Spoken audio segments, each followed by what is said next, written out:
Petras su Jonu eina į šventyklą ir pamato uošį. Nuo gimimo uošas. Jie susižvalgo, uošys tikisi gauti pinigėlio. Petras su Jonu pažvelgęs į jį, tarė, pažiūrėk į mudu, tas jau kažko tikisi. Sako, sidabro nei aukso neturiu, bet ką turiu, tą duodu. Jėzaus Kristaus iš Nazareto vardu kelkis ir vaikščiok. Ir paėmė jie, už dešinės rankos jį pakėlė.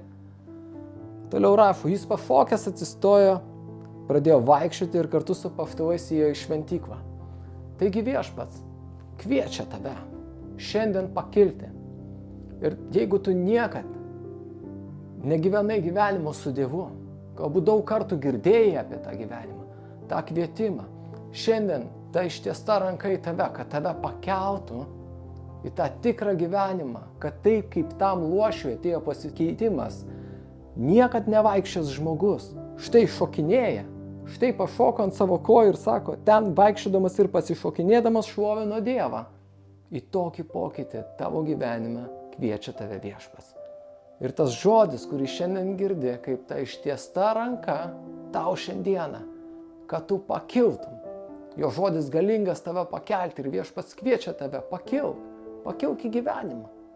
Jeigu dar neatgailavai, galbūt daug kartų girdėjai apie tai, atgailauk, paprašyk Viešpatės.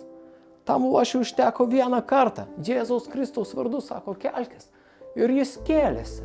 Kiek kartų Viešpats turi belsis į tavo širdį.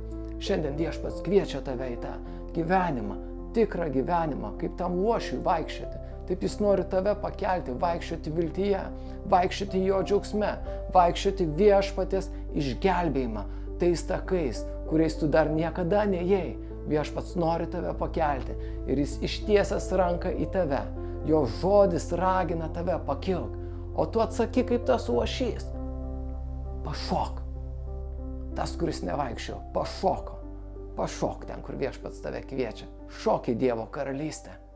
Ir tai jo džiaugsmas pripildys tavo gyvenimą. Tai išgelbėjimas ateis į tavo gyvenimą.